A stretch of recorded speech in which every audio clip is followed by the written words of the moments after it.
when I was in college, I had a professor that always said children shouldn't be allowed to use crayons because color was much too complex for a child to understand. And I always thought he was kind of being silly until last week when I had a bit of an epiphany of my own. So I'm a junior high art teacher, and every year I teach my students about the elements of art. And last week we were discussing color. And I went through my usual lesson, beginning with the textbook definition of color, which is color is what the eye sees when light is reflected off of an object.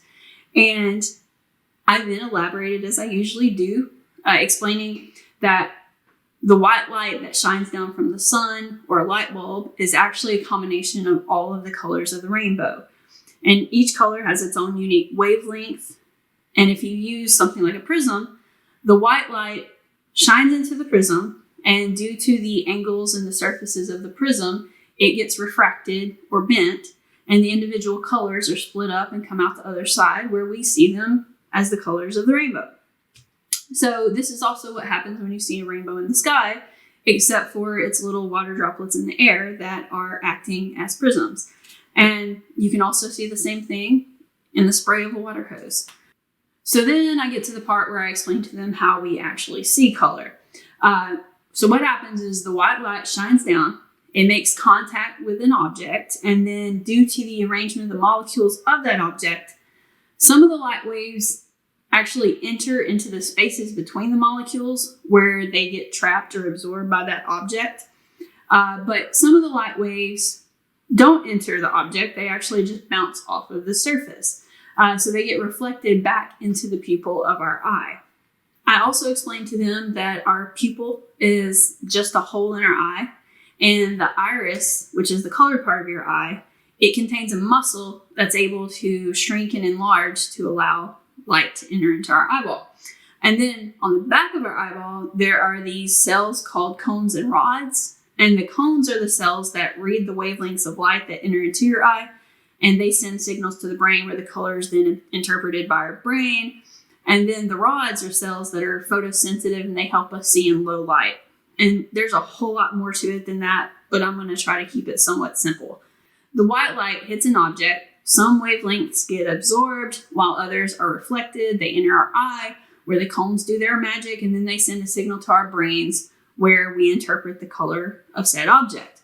Well, when we see a white object, that means every color was reflected off of it.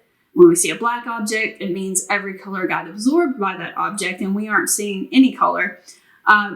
If something's red, that means every color but red was absorbed by the object, and the red wavelength was the only one that was able to bounce back into our eye.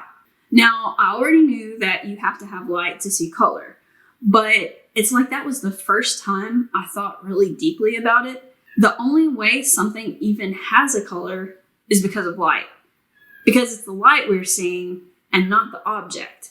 So what does something truly look like if there's no light shining on it? Like, I remember my high school biology teacher taught us that everything is black until light hits it, and I just thought he was referring to how we can't see in the dark. So is everything actually black, or is everything visually incomprehensible until light touches it? And then it hit me even harder because I was thinking about how that also means that the molecules in a glass of red wine, in a red shirt, or a red wall, they're all absorbing and reflecting the same wavelengths of light, even though they're made of like extremely different materials. And that also means that paint is only a certain color because of the pigment that it's made from reflects light a certain way.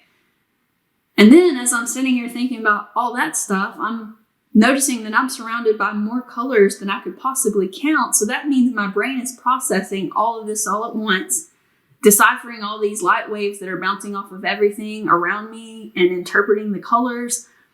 My pupils are so small and the light waves are coming at me from every direction. So how is it possible that my brain's not getting all of that information mixed up?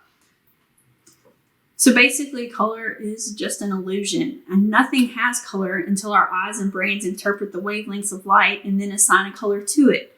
And then because people are all slightly different, if your cones and rods are positioned slightly different than my cones and rods, does that mean that the shade of blue you see is completely different than the one I see? Do you even see blue at all where I see blue? And because there's really no way to describe color to someone, there's no way I can describe what I'm seeing to you to see if we're even seeing the same thing. And then don't even get me started on color blindness or color theory or the peacock mantis shrimp that can process 12 channels of color while humans are only able to see 3. All right, I think I need to stop here before I create an existential crisis for myself. So, in conclusion, I now agree that color is much too complex for a child to comprehend, but go ahead and let them play with their crayons.